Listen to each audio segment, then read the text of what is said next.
Hola, ¿qué tal? ¿Cómo estáis? Gracias por estar aquí con nosotros una vez más. Os voy a contar, ayer se me ocurrió escribirle a Pablo Nieto, el manager del equipo de Valentino Rossi en MotoGP, como sabéis, que tiene a Marco Bezzecchi, actual líder del Mundial, ganador del último Gran Premio. Le escribí y dije, oye Pablo, a ver si nos podemos ver y hacemos un vídeo y un poco charlamos del equipo, de Marco, de Luca Marini. Y Pablo enseguida me escribió de vuelta y dice, oye, vente mañana, pásate por casa y vente y desayunamos juntos. A las 10 de la mañana toqué a la puerta, estaba Pablo, estaba su chica, y nada, nos sentamos en su jardín y empezamos a hablar. Ya veréis que el vídeo es bastante largo, ha sido una conversación interesante, en el que a mí me ha sorprendido un poco el ADN del equipo. Él habla mucho del ADN del equipo, ya lo veréis, de cómo detrás del VR46 verdaderamente hay una forma de hacer las cosas diferentes. Él lo va a contar, pero Ducati en su momento, cuando le ofrecieron hacer el equipo, Ducati quiso imponer a sus técnicos, a sus mecánicos, pero el equipo dijo que no, que ellos querían hacerlo a su manera, sabiendo que al principio les resultaría más difícil. Pero bueno, en cualquier caso esto lo explica Pablo muy bien. También hablamos de sus dos pilotos, de las características de cada uno, de cómo puede llegar a haber cierta envidia en el momento que uno de los dos, en este caso Bezzecchi, esté haciendo mejores resultados que su compañero. En fin, el equipo no está exento de los clásicos problemas en un box, pero sí que tiene una forma de hacer las cosas muy personales que a mí me gusta. Creo que es muy de Valentino Rossi. Poco más, ahí os dejo. En los próximos días aquí es Semana Santa en España, así que dejaremos de subir vídeos porque aquí también descansamos. Así que nos vemos el próximo lunes. Mientras tanto, disfrutad de esta larga entrevista con Pablo Nieto y aprovechad y recuperar el tiempo con los vídeos anteriores, que muchos de vosotros no podéis seguirnos el ritmo. Y poco más, cuidaros mucho, nos vemos el lunes, muchas gracias por estar ahí, con Pablo Nieto. Vamos a ver. Bueno, Pablo, lo primero, enhorabuena por el resultado de Argentina. Oye, que Gracias. me imagino que te llevaste un alegrón, ¿no? Me imagino. Sí, sobre todo después de tanto trabajo que hay detrás, ¿no? Es el segundo año que llevamos en MotoGP, es un campeonato súper complicado, las fábricas obviamente pues siempre están dándolo todo y son ellas normalmente las que ganan y las que se llevan los títulos, y ganar en Argentina pues es algo muy especial. ¿Más que ganar un gran premio? Más que ganar un gran premio. Digo tú. Yo. Es muy diferente. No tiene nada que ver. Cuando tú ganas como piloto, es un trabajo que lleva detrás que es completamente diferente al de team manager. Son cosas diferentes. Me sigo quedando todavía con la de ganar como piloto. Pero es algo muy bonito y sobre todo después de tanto tiempo y tanto trabajo. Yo creo que, no lo sé, cuando ganas como piloto, igual es... mira lo que hay aquí. Un gato. Que te decía que cuando ganas como piloto es como, he ganado, y ahora como manager hemos ganado, ¿verdad? Exacto. Bueno, sí, también cuando ganas como piloto... Claro, no ganas solo. No ganas solo, ¿no? Sí que es cierto que es como algo muy tuyo, pero obviamente que no ganas si no tienes un equipo competente y competitivo al lado tuyo, ¿no? Es algo que va una cosa ligada a la otra. Pero como te digo, como piloto la sensación es algo diferente. Oye, ¿y lo esperabais? Bueno, después de cómo ha ido todo el invierno y después de todo lo que hemos luchado y trabajado, y viendo sobre todo, como te digo, cómo iba el invierno, ¿por qué no? ¿Por qué no? ¿En serio? ¿Ganar? Ganar una carrera, sí, a lo mejor una, ¿sabes? Sabemos que ganar varias o estar siempre ahí arriba es muy complicado, pero es que en el Winter Test, tanto con Luca como con Beth, estábamos siempre entre Siempre los a 4 tope, primeros. es verdad. Entonces eso, quieras que no, se nota. ¿Pero qué te El pasa? gato. Qué bueno. A ver, tira, anda. Oye, has mencionado antes al equipo. Yo siempre tengo la teoría, la repito 1000 veces, que para ganar hace falta, es un banco de 3 patas. Sí. Una moto ganadora, un piloto ganador y un equipo ganador. Vosotros, siendo un equipo tan jovencito, creo que tiene, o a lo mejor es una mezcla de veteranía con juventud. ¿Cómo definirías tu equipo? El equipo, considero un equipo muy moderno. Ah, ¿Qué quiere decir? Nosotros cuando entramos en MotoGP, una de las, digamos, cualidades que quisimos seguir era seguir prácticamente con la mentalidad que teníamos en Moto2. ¿No? Normalmente cuando entras, cuando empezamos a hablar con Ducati, pues Ducati te ponía a los ingenieros, a los electrónicos, a su gente con experiencia para poder conocer en una moto que Ducati es una moto, bueno, Ducati, todas las MotoGP, no es una Moto2, es complicada, ¿no? Y quisimos seguir con la mentalidad de la gente nuestra, ¿no? de Moto2, sabiendo que en las primeras carreras íbamos a sufrir bastante más de lo normal. Y así sucedió. El año pasado en las primeras carreras sufrimos bastante, pero porque nosotros no teníamos mucha experiencia. Es cierto que como técnicos cogimos a David Muñoz, que ya llevaba 3 años en MotoGP con Valentino, pero acababa de llegar. Y de la otra parte cogimos a Matteo Flamini, que tiene muchísima experiencia, pero como electrónico, no como jefe mecánicos. Entonces era su primer año de jefe mecánicos, era completamente un rol completamente diferente a lo suyo. Bueno. Lo había vivido muchísimo con gente con un nivel espectacular, Jeremy, Valles, toda la gente que ha estado siempre con Valentino, pero una cosa es verlo y otra cosa es hacerlo. Oye, perdona, ¿y cómo aceptó Ducati que quisierais seguir vuestro propio camino? Al principio no le gustó mucho, porque ellos obviamente tenían esa mentalidad, pero era una de las condiciones que nosotros pusimos encima de la mesa. Y yo creo que ha funcionado muy bien, porque al final es nuestro ADN, digamos, ¿no? Y creo que puede funcionar, porque al final la diferencia entre un equipo de Moto2 y uno de MotoGP es muy parecida. Es saber llevar bien la gente, tener un programa, un planning. Sí. El famoso método. El famoso método, que en MotoGP tampoco hay mucho. Oye, y en este planteamiento, ¿quién estabais detrás de ese? ¿Flamini, tú, Ucho, Valentino, o el de decidir, oye, vamos a seguir nuestro propio camino? Porque eso es muy valiente, que te puedes pegar una estrellada bestial. Sobre todo cuando empezamos a hablar del proyecto de MotoGP,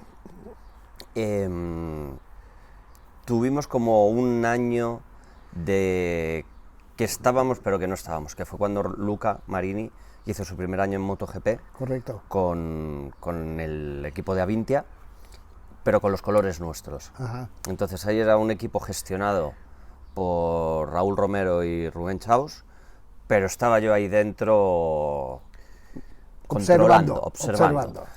Y ahí fue cuando sobre todo yo me empecé a dar un poco de cuenta de que no me gustaba el método que había en MotoGP.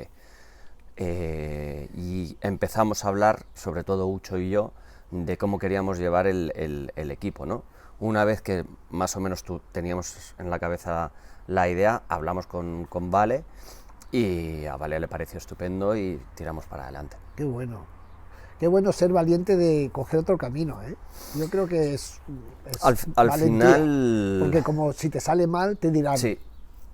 ¿para qué inventas si ya está todo inventado, ¿no? Y nos lo dijeron. ¿Ah, sí? Las primeras carreras que tuvimos algún error, que es normal, nos vinieron y nos dijeron, ves, esto pasa por inventar. Por inventar. Pero era una carencia que ya sabíamos que iba a pasar, ¿no? Entonces, como sabíamos que iba a pasar, lo teníamos asumido. El problema es cuando tú dices, voy a hacer esto y sé que va a ser perfecto. Nosotros sabemos que no iba a ser perfecto porque al final necesitas un recorrido para poder llegar. Qué guay. Oye, este inicio de temporada tan bueno, ¿os hace que os replanteéis los objetivos? No, para nada. Yo creo que es fundamental que sigamos carrera a carrera, seguir con la mentalidad de ir a pasarlo bien, de disfrutar cada carrera. Sabemos que este inicio de temporada es algo fuera de lo normal, ¿no? Y que lo más normal será que en un futuro pues llegue Ducati, llegue Yamaha, aunque estén en momentos, por ejemplo Yamaha y Honda, que estén en momentos complicados, está Aprilia, en teoría eso tendrían que estar ahí delante, ¿no? Pero bueno, de momento hasta Austin somos líderes. No, y después, fíjate, el último podium, 3 equipos satélites. A mí me llamó muchísimo la atención, ¿eh? Sí, es algo fuera de lo normal, pero es bonito, ¿no? Al final estás viendo que el campeonato está cambiando. Antes eso era imposible, impensable. Y sobre todo yo también le doy mucho valor a Ducati, que realmente entrega a los equipos satélites motos capaces de ganar. Sí, sí, sí. Es una política también muy atrevida, muy especial. Sí. A mí me llama mucho la atención. Pero yo creo que funciona, porque al final lo que ellos hacen no es lo mismo tener 2 motos para evolucionar que tener 8. ¿Sabes? Cuando ellos tienen 8 motos, tienen muchísima información, saben hacia dónde ir, porque el problema que tú tienes cuando tienes 2 motos, a lo mejor hay uno que te dice una cosa y hay otro que te dice otra, y cuál es la buena. Claro. ¿Sabes? Si tú tienes 8 motos y de las 8 motos 6 te van por una dirección, sabes que esa dirección es la buena. Es verdad. Entonces, al final, yo creo que han sido muy inteligentes, porque eso hace que todas las motos de Ducati el nivel suban, aparte de tener una base buenísima. Y después, mira, pasa lo contrario en Yamaha, me decía Lin Jarvis, que al tener 2 motos ellos no pueden inventar, tienen que ser muy conservadores para no perderse. En cambio, Daniña puede decirle a uno, oye, prueba esto a ver este disparate, ¿no? ¿Verdad? Así es. Sí que es cierto que en las carreras cada vez se prueba menos, ¿eh? Porque al final, sobre todo ahora con este nuevo formato, sí, imposible. Es que es prácticamente imposible, porque tú ya el viernes por la mañana ya estás haciendo time attack. Entonces, es complicado, pero este nuevo formato lo va a cambiar un poco todo, ¿no? Sí que es cierto que es algo diferente que va a funcionar muy bien el nuevo formato, pero la base de Ducati ya la tiene. Entonces, como ahora la base de Ducati ya tiene la moto buena, digamos, ahora no le hace falta probar cosas. Oye, ¿te gusta el nuevo formato entonces? A mí sí, a mí me gusta. Creo que es mucho más dinámico, mucho más explosivo, trabajamos mucho más, pero no hay un solo minuto en el cual estés diciendo, madre mía, ¿no?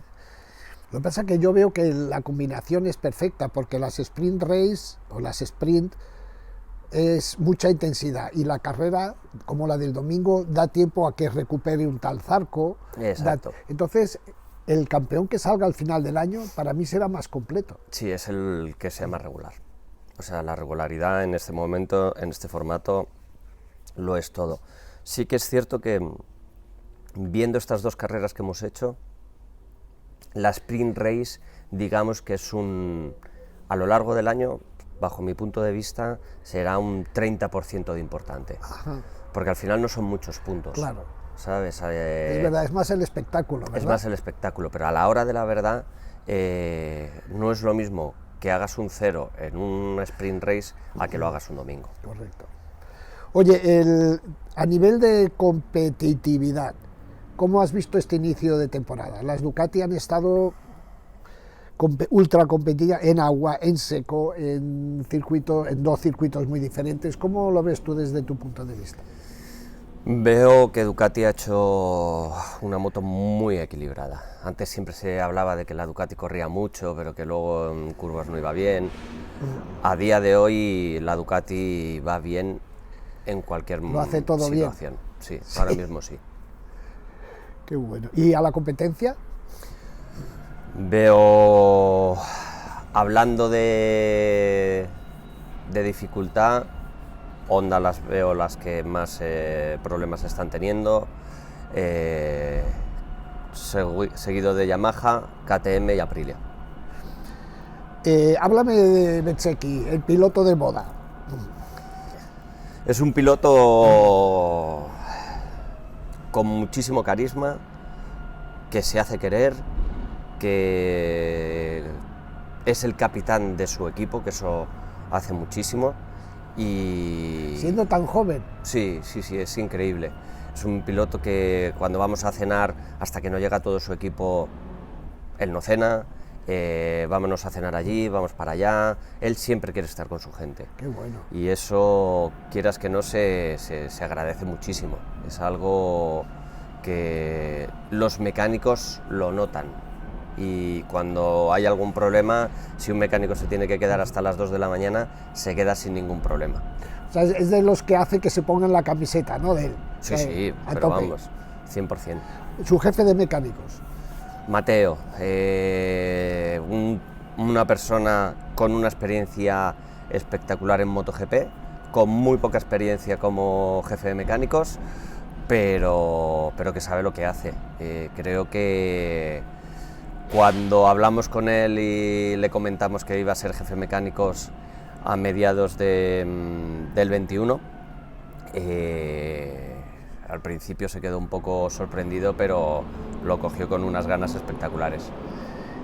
Y a mí me extraña que no esté Mateo del lado de Luca, por la afinidad que tenía con su hermano, por haber trabajado con su hermano y tal. Todo tiene una razón, al final es razonable, ¿no?, el planteamiento que hicimos. Nosotros en el 21, que era cuando estábamos haciendo el equipo para el 22, dijimos, necesitamos una persona con experiencia para el lado de Luca, que Luca ya había hecho un año de MotoGP, y Bezzecchi llegaba nuevo. Entonces con Bezzecchi nos podíamos permitir un aprendizaje, ¿no?, porque era su primer año. Ajá. Entonces con David, que era el jefe de mecánicos de Vale, sabiendo ya la experiencia que tenía con Valentino y demás, lo pusimos con Luca para tener más experiencia y tener un equipo más formado. Y de la parte de Matteo Flamini de Bezzecchi dijimos, mira, Mateo tiene que aprender, vamos a ponerlo con Bezzecchi, que tienen que aprender los dos. Qué bien pensado, ¿eh? Ese fue el planteamiento que tuvimos. Bueno, como veis, nos hemos cambiado de escenario de fondo porque el sol estaba derritiendo a Pablo. Pablo, estamos hablando de Betz, de virtudes como piloto. Tiene una capacidad en creer en sí mismo brutal, y eso al final, quieras que no, es lo que hace la diferencia. Con un talento espectacular, cualquier cosa que le hagas y cualquier cosa que le des le va bien, y luego la velocidad que tiene, obviamente. ¿No crees, o por lo menos desde fuera, que lo normal hubiese sido que Luca hubiese llegado antes por tener ese año de experiencia que dices tú? Obviamente sí, es lo normal, pero son dos pilotos completamente diferentes, que uno tiene un talento abrumador y el otro es un trabajador nato. Entonces, si tú ves historialmente sus dos carreras, son muy parecidas. Puede ser que Betz llegue más rápido, pero Luca también llega, y cuando llega se queda. O sea, a mí ahora mismo me pones a decidir con cuál de los dos te quedas, y es complicado, porque Luca, sin hacer ruido, siempre está ahí, ¿no? Sí. Va muy poquito a poco, pero al final acaba llegando, y dices, ¿cómo puede ser que Luca Marini esté ahora luchando por ser piloto de podium en MotoGP? En Moto2 le pasó un poco lo mismo, ¿no? De repente al principio llegaba y decías, es imposible que Luca llegue a luchar por un mundial, y a su segundo año, tercer año, fue subcampeón del mundo. Entonces, es algo que son dos pilotos diferentes, pero están en el mismo nivel, prácticamente. ¿Y Luca estará celoso de lo que está haciendo Marco o no? Obviamente sí. Y si no lo está, mal vamos. Debería, ¿no? Y si no Al lo está, fin- debería. Al final es lo normal, ¿no? O sea, lo primero que tú quieres hacer es ganar a tu compañero de equipo. Eso es así. Eso es de primero de carreras. Cuando corría mi padre, cuando corría yo, y cuando corren ellos y cuando corran sus hijos. Eso va a ser así siempre. Y es algo que es lo bonito, ¿no? Entonces, ¿eso qué hace? Que el nivel del equipo suba. Entonces, Claro. a nosotros nos va increíble, ¿no? Que entre ellos dos tengan esa guerra sana que tienen, hace que el nivel del equipo sea mucho más superior. Oye, hablando del equipo, llama mucho la atención esto, y a lo mejor lo hemos hablado antes, pero la armonía que hay en el equipo, ¿no? Es como, no sé si, como si fuera un equipo de amigos, aunque tiene que ser profesional, ¿no? Todo el mundo disfruta, se ve que realmente se disfruta, en vez de sufrir. Es que tiene que ser así, y esto es un poco la mentalidad VR, ¿no?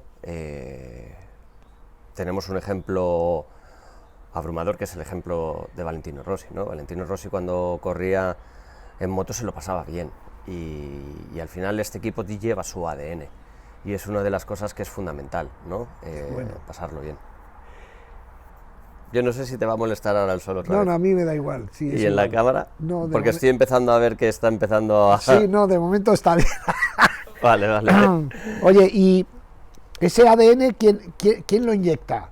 Ucho, tú... Valentino, o sea, Valentino, digamos, que es el máximo responsable del equipo, pero es lo que nos transmite tanto a Ucho como a mí, que somos un poco las personas que dirigen el equipo, ¿no? Y lo bueno que tenemos, que pensamos igual, porque si yo tuviera otra mentalidad o Ucho tuviera otra mentalidad, al final sí, chocas y no trabajarías a gusto.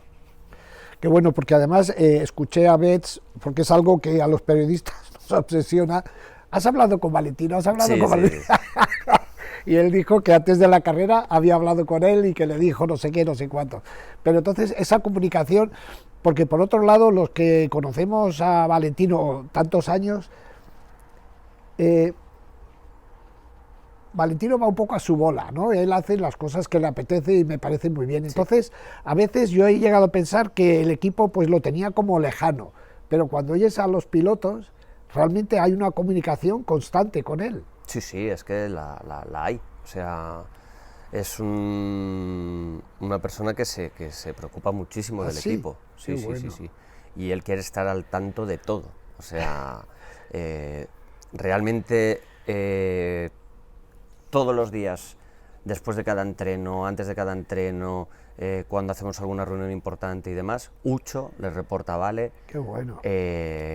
Mínimo 3-4 veces al día. Joder. Entonces... o sea, tiene tiempo para el equipo. Sí, sobre todo más, ahora sí, ahora mucho más. Cuando él estaba corriendo, que Ucho también estaba mucho más con él, porque estaba Vale en activo, digamos que en Moto2 pues estaba yo un poco más involucrado, entre comillas, por no molestarles a ellos, ¿no? Entonces yo no quería llegar, quería hacer muy de filtro, yo no quería llegar y decirle tonterías para que se preocuparan, ¿no? Ya tenían demasiadas cosas que hacer como para que encima llegar yo y decirle que a lo mejor un mecánico le ha sentado mal, que hemos ido a comer a un sitio de carne y es vegetariano. Por ejemplo. Por ejemplo, ¿no? Que no es el caso, pero hay chorradas así que a veces pasan. Plato número 3, a ver si el sol nos deja en paz. Perdón. Ha llegado el amigo americano. Ayer anunciaron la llegada de un nuevo responsable de comunicación y marketing que viene de la NBA. ¿Qué lectura haces de esto, Pablo? Yo creo que positiva. Al final, Dorna se ha dado cuenta que MotoGP está creciendo muchísimo, que nos tenemos que modernizar un poco, entre comillas, y de hecho lo están haciendo.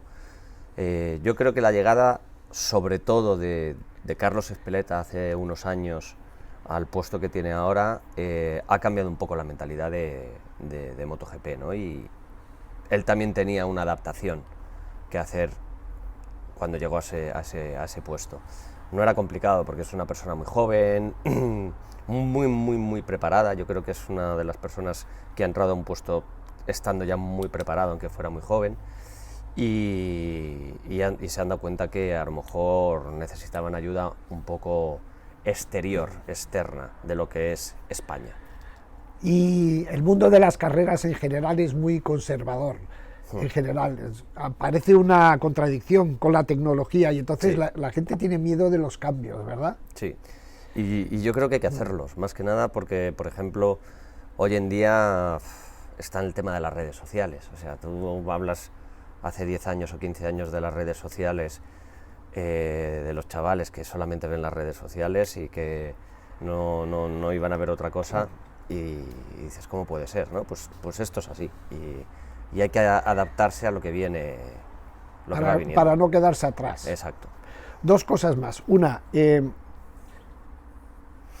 si continuáis en la misma línea de resultado y de buen rendimiento, va a ser clave, me imagino, un papel tuyo y de Ucho, es mantener la armonía, porque puede haber un momento que haya competición feroz entre las dos partes del mismo garaje que tiene que quedarse en la competición, ¿no?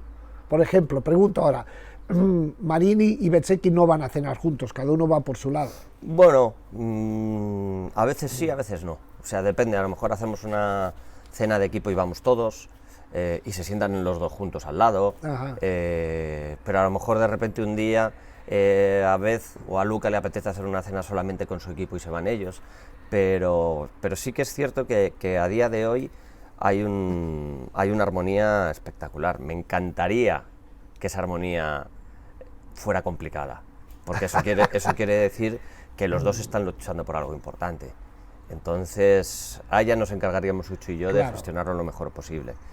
Pero a mí que de repente un Luca se para en el box y diga, joder, me ha jodido Beth, con perdón, en esta carrera que podía ganar yo, ya ha ganado él, y no, lo firmo ahora mismo, ya lo gestionaremos. ¿Y las metas ahora ya son diferentes de de la pretemporada, después de estos resultados? Yo creo que no, porque al final tenemos que tener los pies en el suelo. Somos un equipo satélite. Pero tampoco tenías que renunciar a nada, ¿no? A lo que venga. O sea, yo creo que tenemos que seguir con la mentalidad que tenemos a día de hoy, porque al final esto es MotoGP y hoy estás aquí y mañana estás en otro sitio. Pero sobre todo tenemos que ir a disfrutar, a ir carrera a carrera y como he dicho antes, ¿no? De momento, a día de hoy, vamos primeros. Luego, después, en 15 días, ya veremos qué pasa. Pero, Pablo, tú conoces esto y habéis hecho podio, habéis ganado carrera, vais primero en el Mundial. Si de repente ahora aflojeáis, os van a caer palos por todas partes. Pero al final, obviamente, por ejemplo, en esta semana estamos haciendo más entrevistas que prácticamente en todo el año pasado, ¿no? Y es lógico y normal. O sea, al final vamos líderes del Mundial, como piloto, como equipo. O sea, es que es un conjunto que estamos haciendo prácticamente a la perfección. Sabemos que obviamente va a ser complicado seguir con este nivel. Y tenemos lo bueno y lo malo. Somos la VR para lo bueno y para lo malo. Cuando las cosas van bien es algo espectacular, y a las mínimas que van un poco mal, obviamente tenemos todos los focos encima nuestro, ¿no?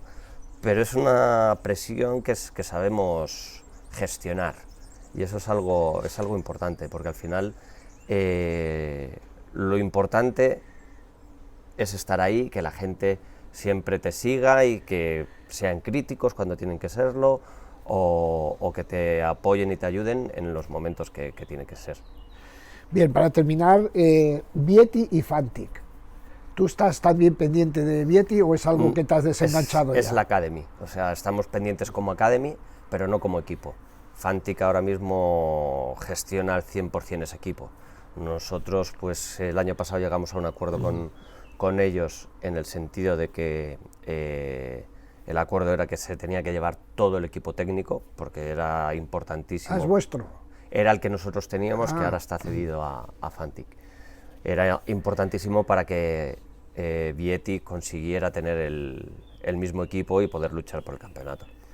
Pero, o sea, tú no estudias lo que pasa, no te cuentan nada. O sea, no te reportan lo que pasa dentro. No, nos lo cuenta Celestino. Muy bien.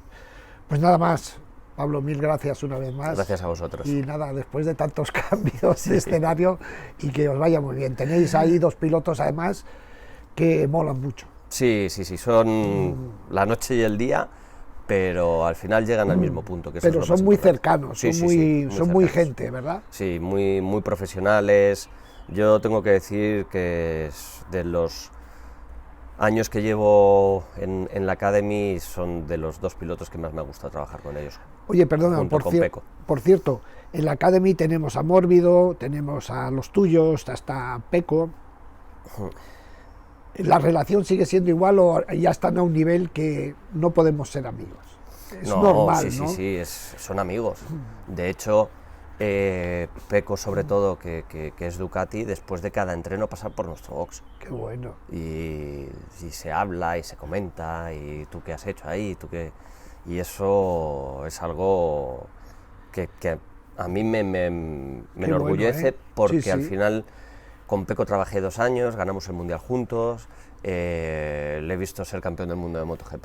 Qué bueno. Y tenemos una relación muy especial, y que se estén ahora jugando carreras entre ellos es algo que gusta. A mí me gusta mucho el carácter de Peco, es como muy señor, es como muy persona, Gentleman. ¿no? Sí, ¿no? Sí, ¿Es así en la realidad o no? Sí, es una persona que luego tiene su carácter, ¿eh? Sí. Es increíble, porque siempre que hablamos y que a lo mejor le han hecho alguna entrevista, siempre lo dice, él cuando explota, y cuando nos estábamos jugando el Mundial tuvimos un pequeño encontronazo dentro del box, como es normal, ¿no? Y siempre dice, yo soy de los pocos que ha mandado fanculo a Pablo Nieto.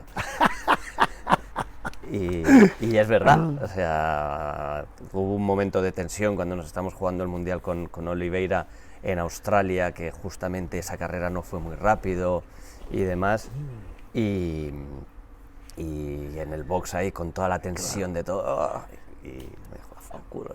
Oye, ¿y Mórbido?